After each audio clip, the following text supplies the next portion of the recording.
Hello friends, welcome to exam funda. दोस्तों, इस video में हम बात करने वाले हैं एग्ज़ाम पॉइंट ऑफ व्यू से जो सबसे इम्पोर्टेंट टॉपिक होता है आपका वैश्विक सूचकांक। इस टॉपिक पे आपको एक ना एक क्वेश्चन हर पेपर में आजकल देखने को मिल ही जाएगा। तो वर्ल्ड परफॉर्मेंस इंडेक्स है जो 2020 के जितने भी सूचकांक आए हैं वो एक एक करके मैं आपको बताने वाला हूं दोस्तों। साथ ही साथ आप वीडियो को पूरा देखने की कोशिश करें क्योंकि हर एक इंडेक्स आपके लिए काफ़ी इंपॉर्टेंट है, उसमें ख़ास तौर पे भारत की रैंकिंग। तो वीडियो के स्टार्ट से पहले दोस्तों आप चैनल को सब्सक्राइब कर लें, साथ ही साथ वीडियो को लाइक करें दोस्तों, ज़्यादा से ज़्यादा शेयर करें और कमेंट करना ना भूलें। सबसे पहला जो इंडेक्स अगर आता है यहाँ पे वो आता है गुड गवर्नेंस इंडेक्स। दोस्तों ये जो इंडेक्स है, ये जो सूचकांक है, ये लॉन्च किया गया है ministry of personnel public grievance and pension. ये न्यू दिल्ली में 25 दिसंबर 2019 को इसे लॉन्च किया गया है दोस्तों। और इस इंडेक्स का यानी कि गुड गवर्नेंस इंडेक्स की सबसे खास बात यह है कि ये गुड गवर्नेंस डे यानी कि जो हमारे पूर्व प्रधानमंत्री हैं श्री अटल बिहारी वाजपेयी जी, स्वर्गीय प्रधानमंत्री, इनका जो जन्म दिवस होता है उसे गुड गवर्नेंस डे के रूप में मनाया जाता है जो कि 25 दिसंबर को पड़ता है दोस्तों। तो उस दिन इस इंडेक्स को लॉन्च किया गया है। अब इसके अंदर हम बात करें तो इसके अंदर स्टेट और यूनियन टेरिटरीज़ को, जो भारत के स्टेट्स और यूनियन टेरिटरीज़ हैं, इनको 3 ग्रुप में डिवाइड किया गया है। तो अगर बिग स्टेट की हम बात करें तो इस बिग स्टेट्स के अंदर यानी बड़े राज्यों के अंदर तमिलनाडु जो है वो टॉप पर आता है। गवर्नमेंट गुड गवर्नमेंट के मामले में तमिलनाडु यहाँ पर टॉप पर आता है।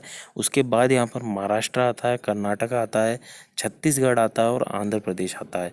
इसके बाद अगर हम नॉर्थ ईस्ट या हिल स्टेट्स, पहाड़ी राज्यों की अगर हम यहाँ पर बात करें तो इसमें हिमाचल प्रदेश नंबर 1 रैंक पर आता है। पहाड़ी राज्यों के अंदर हिमाचल प्रदेश फर्स्ट रैंक पर आता है। उसके बाद आता है उत्तराखंड दोस्तों, फिर त्रिपुरा, मिजोरम और सिक्किम। और यूनियन टेरिटरीज़ में बात करें तो दोस्तों यहाँ पर छुप गया है थोड़ा सा, पर यहाँ पर जो यूनियन टेरिटरीज़ है उनमें सबसे फर्स्ट रैंक पर आता है पौंडुचेरी। पौंडुचेरी जो है यहाँ पर यूनियन टेरिटरीज़ में गुड गवर्नेंस में फर्स्ट नंबर पे आता है। उसके बाद यहाँ पर चंडीगढ़ आता है। नेक्स्ट वाले अगर हम इंडेक्स की बात करें तो यह है क्यूएस वर्ल्ड यूनिवर्सिटी रैंकिंग 2021 की। 2020 के आधार पे निकाली जाती है ये 2019-20 की, पर इसे कंसिडर 2021 के हिसाब से किया जाता है। ये क्यूएस द्वारा निकाली गई रैंकिंग है।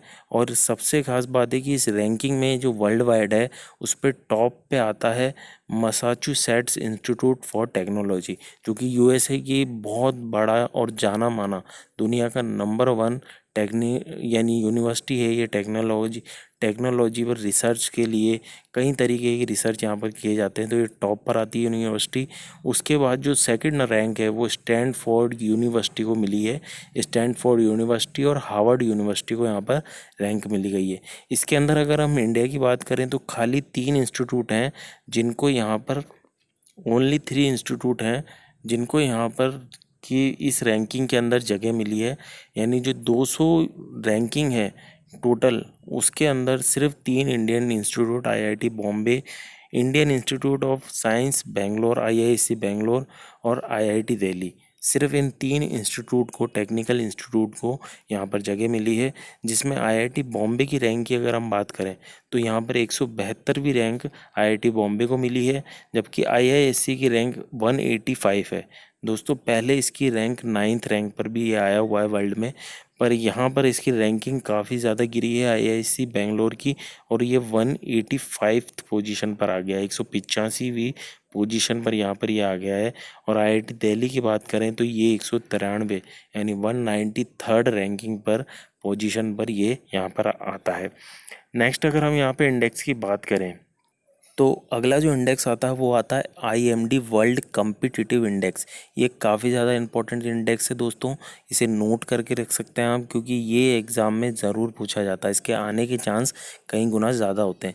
तो इसको अगर याद रखें कि जो Switzerland based international institute for management and development IMD, ये international institute for management and development है, उसमें वर्ल्ड कम्पिटिटिवनेस सेंटर जो WCC है, इसके द्वारा ये 32वीं वर्ल्ड कम्पिटिटिव इंडेक्स यानी सूचकांक 2020 का ये लॉन्च किया गया है।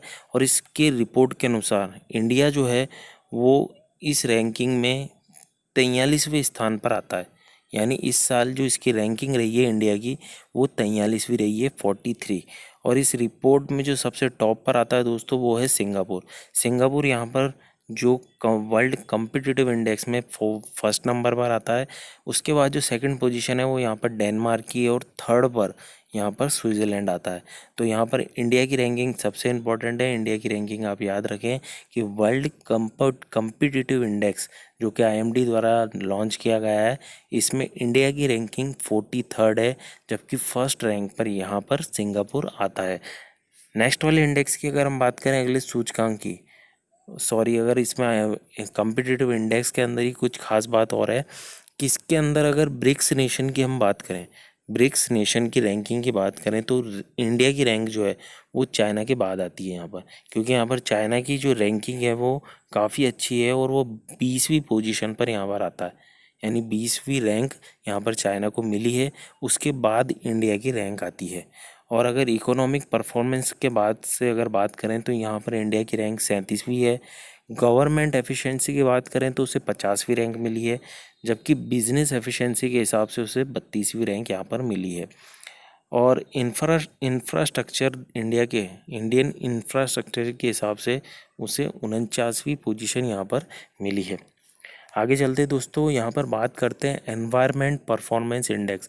ये भी काफ़ी इंपॉर्टेंट इंडेक्स हैं।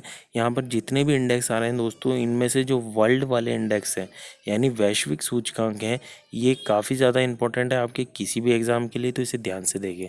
तो ये एनवायरनमेंट परफॉर्मेंस इंडेक्स जो है, जो पर्यावरण प्रदर्शन सूचकांक है, इसमें ये याले यूनिवर्सिटी और कोलंबिया यूनिवर्सिटी, इन दोनों ने एक साथ इस इंडेक्स को 2020 के लिए लॉन्च किया है। इंडिया की रैंक की अगर हम बात करें तो इसके अंदर वो 168th पोजीशन पर आता है। यानी 168वीं पोजीशन उसे यहाँ पर 180 कंट्रीज़ में मिली है।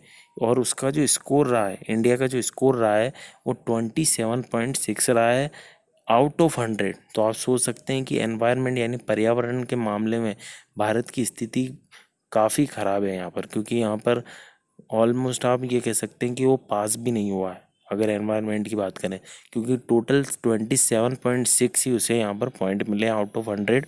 तो एनवायरनमेंट परफॉर्मेंस इंडेक्स की हमको यहाँ पर रैंक मेनली याद रखनी है। तो रैंक आप याद रखें दोस्तों, 2020 का जो एनवायरनमेंट परफॉर्मेंस इंडेक्स है उसे भारत की रैंक 168 है, 168वीं रैंक उसे यहाँ पर मिली है। List has been topped by Denmark. यहाँ पर डेनमार्क जो है दोस्तों एनवायरनमेंट इंडेक्स में टॉप पर रहा है, और उसका जो स्कोर यहाँ पर रहा है वो 82.5 रहा है। तो इसे याद रखें दोस्तों, नोट कर ले चाहे तो कि एनवायरनमेंट परफॉर्मेंस इंडेक्स यानी पर्यावरण प्रदर्शन सूचकांक में भारत को 168वीं पोजीशन यहाँ पर मिली है, और पहली पोजीशन यहाँ पर डेनमार्क को मिली है। आगे अगर हम इसमें बात करें तो under the category of air quality, यानी कि जो वायु की गुणवत्ता के हिसाब से देखें तो यहाँ पर इंडिया जो है 179th पर खड़ा होता है।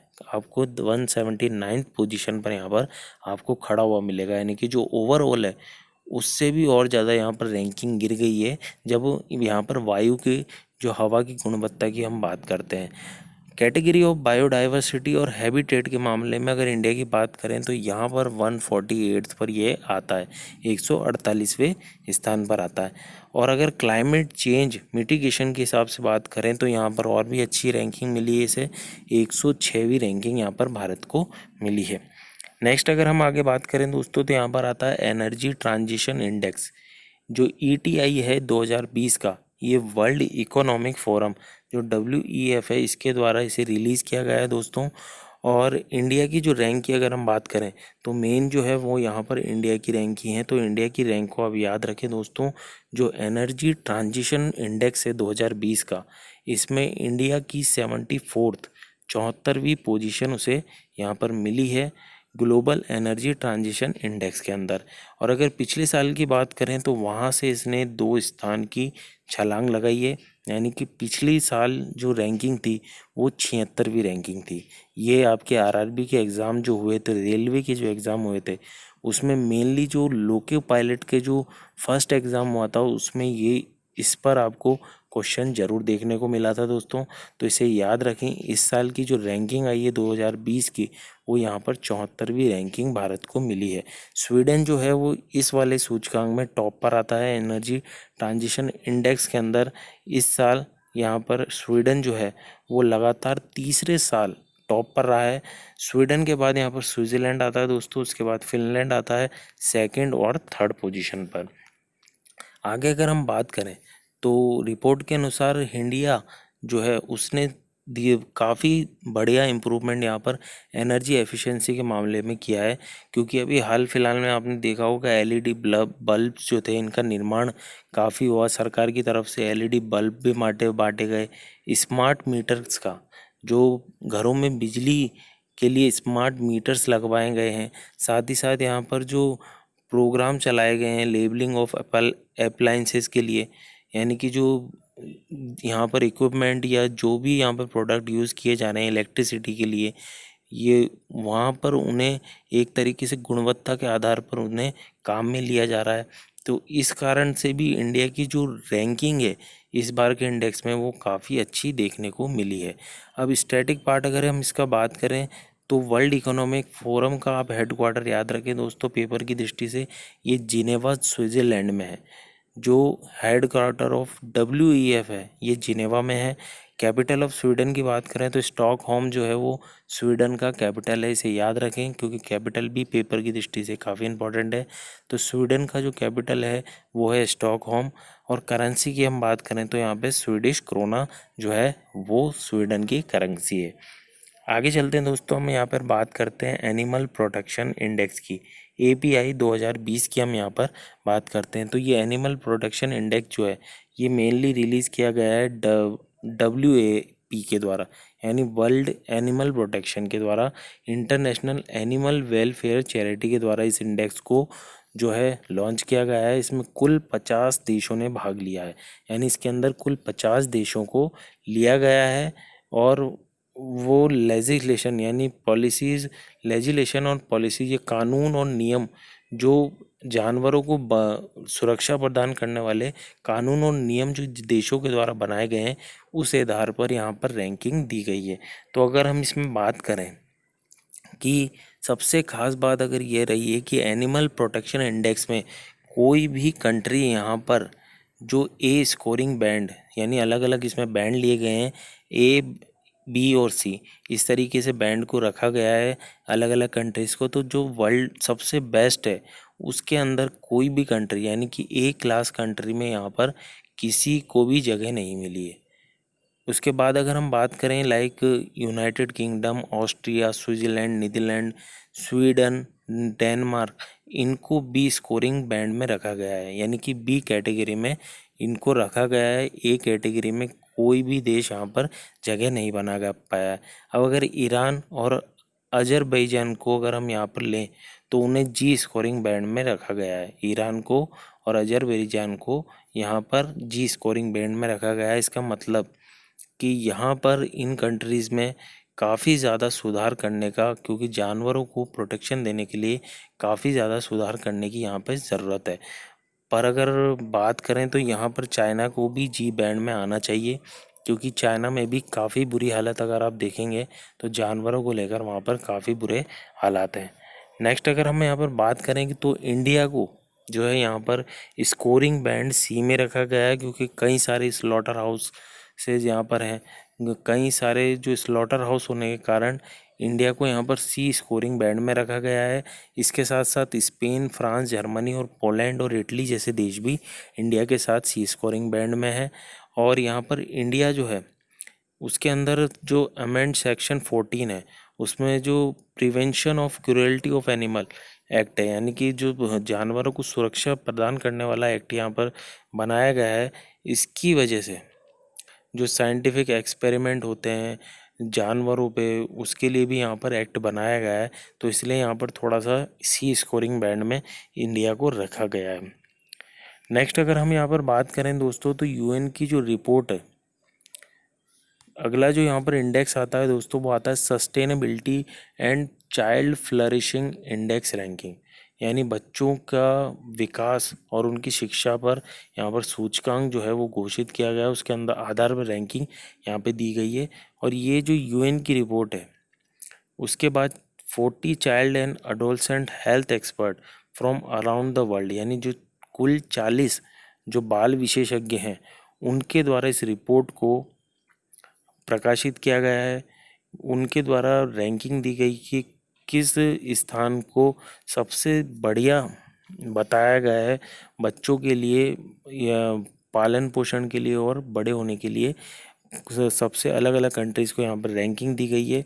मेन चीज़ ये याद रखें कि जो वर्ल्ड हेल्थ ऑर्गेनाइजेशन है WHO और यूएन चिल्ड्रन फंड और द लैंसेट मेडिकल जर्नल, इन सब ने मिलकर इस इंडेक्स को यहाँ पर लॉन्च किया है। नेक्स्ट अगर हम बात करें तो कैपेसिटी ऑफ 180 कंट्रीज़ यानी 180 कंट्रीज़ को यहाँ पर लिया गया है और वहाँ पर बच्चों को उनकी जो बच्चों की जो स्थिति है उसके आधार पर यहाँ पर रैंकिंग दी गई है। अगर हम इंडिया की यहाँ पर बात करें तो यहाँ पर इंडिया को जो 180 कंट्रीज़ हैं उनमें से 77वीं रैंकिंग यहाँ पर मिली है। ठीक, यहाँ पर सस्टेनेबिलिटी के हिसाब से 77वीं रैंकिंग मिली है। जबकि child flourishing index ranking of UN report जो है ये जो है 131st वाली रैंकिंग है, इसे याद रखें। यहाँ पर जो ये इंडेक्स है ये यूएन की रिपोर्ट द्वारा जो है ये 19 फरवरी 2020 को यहाँ पर ये लॉन्च की गई है और ये 131वीं जो है ये इंडेक्स है। इसमें मेनली आपको सिर्फ और सिर्फ इंडिया की रैंकिंग याद रखनी है। इंडिया की रैंकिंग आप याद रखिए कि यहाँ पर जो 77th है यानी 77वीं रैंकिंग यहाँ पर भारत को मिली है। आगे अगर हम यहाँ पर बात करें तो जेंडर सोशल नॉर्म्स इंडेक्स, जो जेंडर के मेल और फीमेल यहाँ पर लिया गया है कि मेल और फीमेल को अलग अलग आधार पर, आय के आधार पर, उनकी जीवन शैली के आधार पर, उनको दिए गए अधिकारों के आधार पर यहाँ पर अलग अलग देशों की रैंकिंग दी गई है दोस्तों। तो उस सूचकांक को जेंडर सोशल नॉर्म इंडेक्स कहा जाता है, नॉर्मल आप मान सकते हैं। तो GSNI तो ये जो है ये रिलीज़ की गई है United Nation of Development Programme UNDP द्वारा इस इंडेक्स को रिलीज़ किया गया है। तो ये शो करता है कि जो जेंडर है उनके बीच में कितनी ज़्यादा किस देश में ज़्यादा से ज़्यादा इक्वलिटी मिली हुई है, यानी मेल और फीमेल दोनों के लिए अधिकार और नियम दोनों के दोनों बराबर हैं।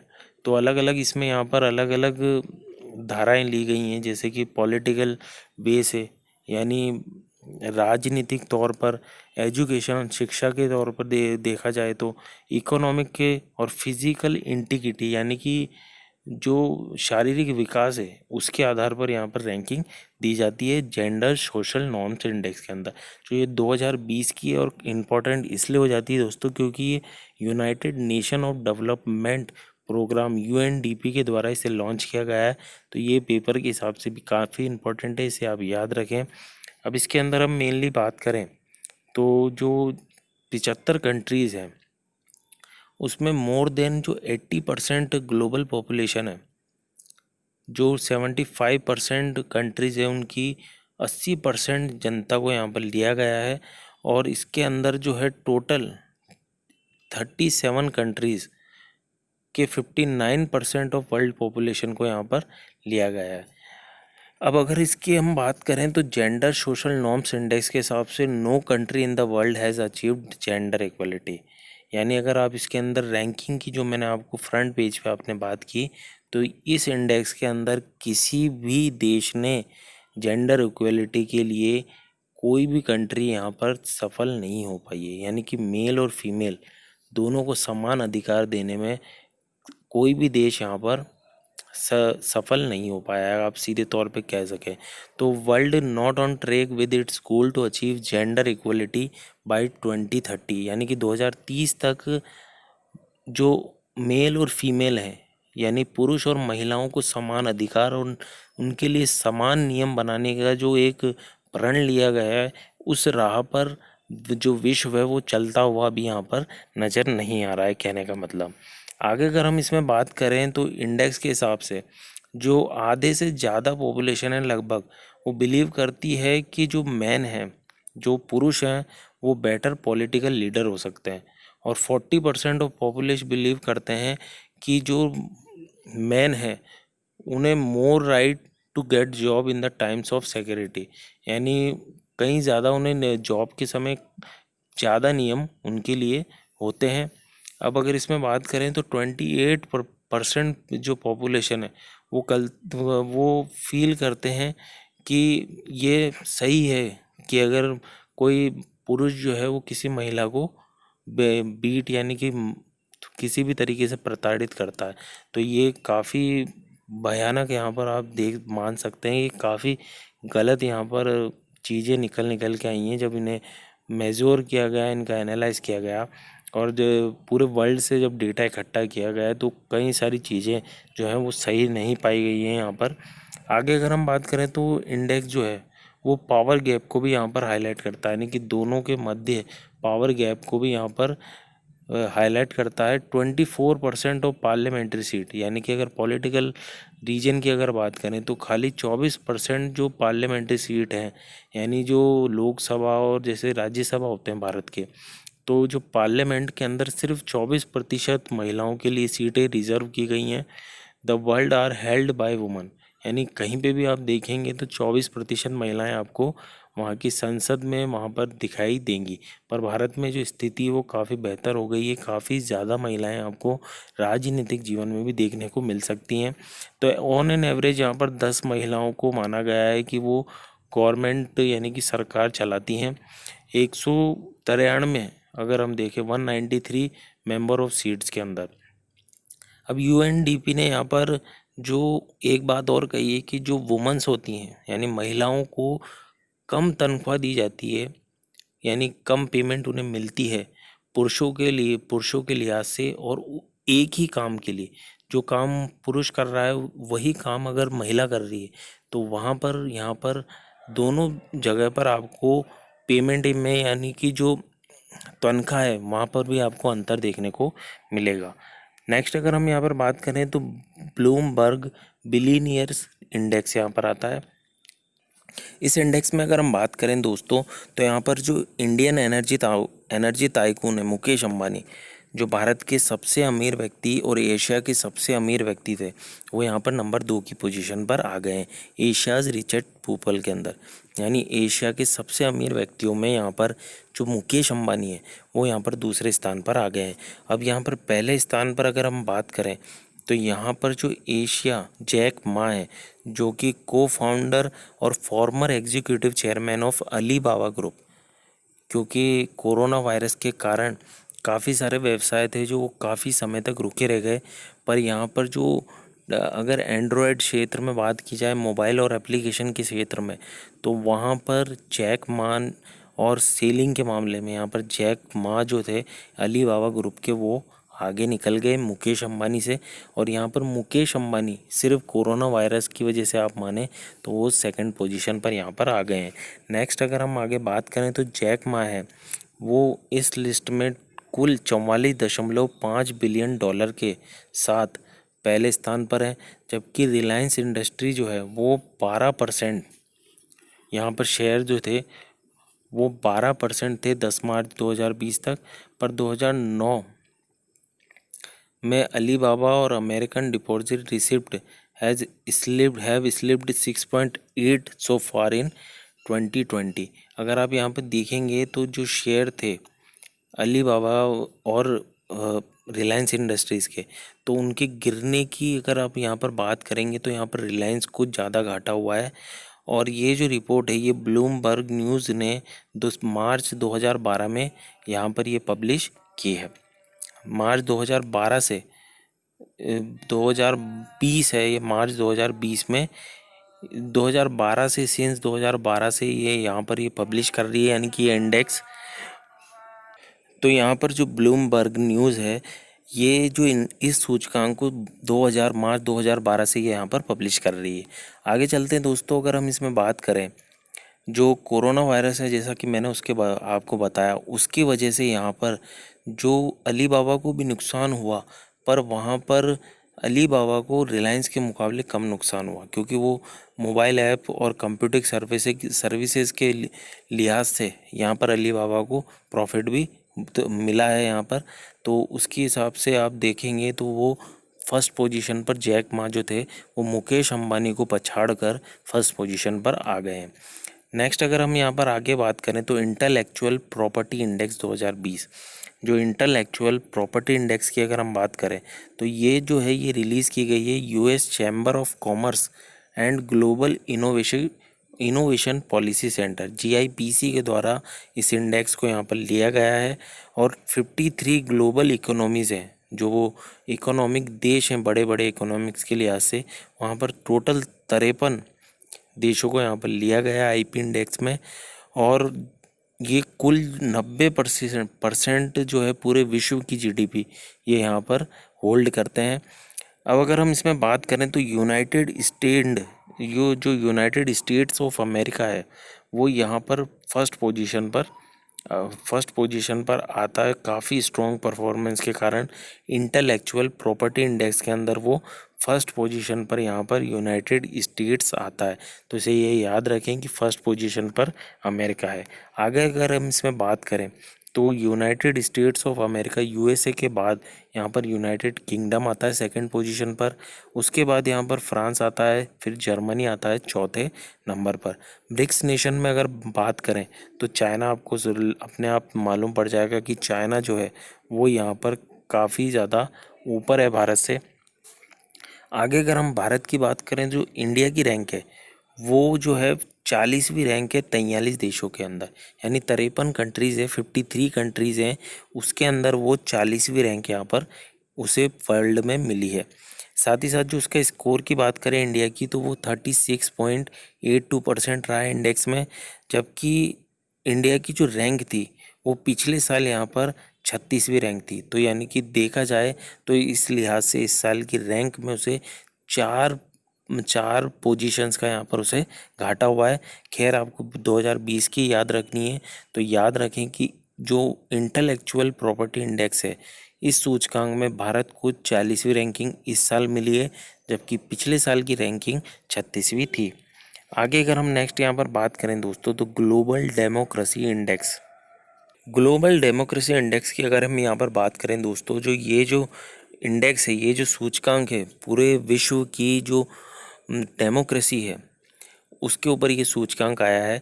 तो ये जो सूचकांक है इंडेक्स, ये इकोनॉमिस्ट इंटेलिजेंस यूनिट EIU द्वारा इसे रिलीज़ किया गया है।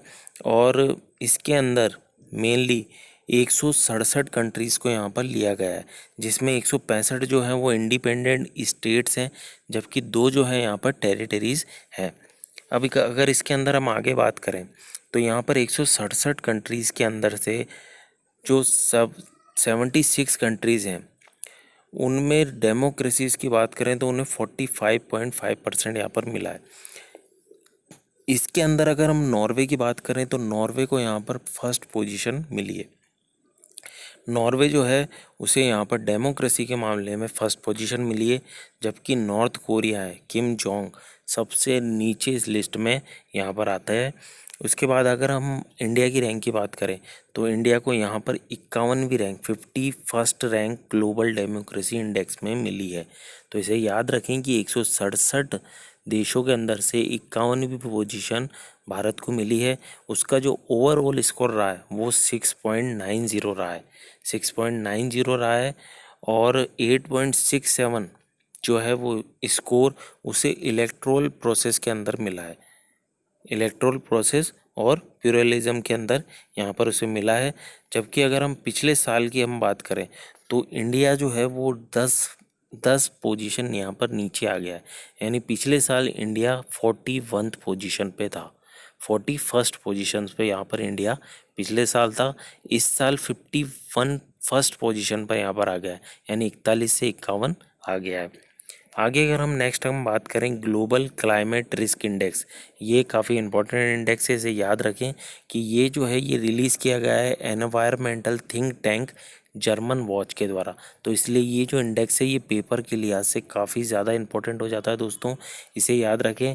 तो ये जो डेटा है ये 1909 से 2018 तक का यहाँ पर लिया गया है। और इसके अंदर जो कंट्रीज़ हैं जो सबसे ज़्यादा जो है मौसम से काफ़ी ज़्यादा नुकसान झेलती है, उसे यहाँ इस इंडेक्स में ख़ास तौर पे लिया गया है। और यहाँ पर टोटल 181 यानी 181 कंट्रीज़ को यहाँ पर लिए इस सूचकांक के अंदर जगह दी गई है।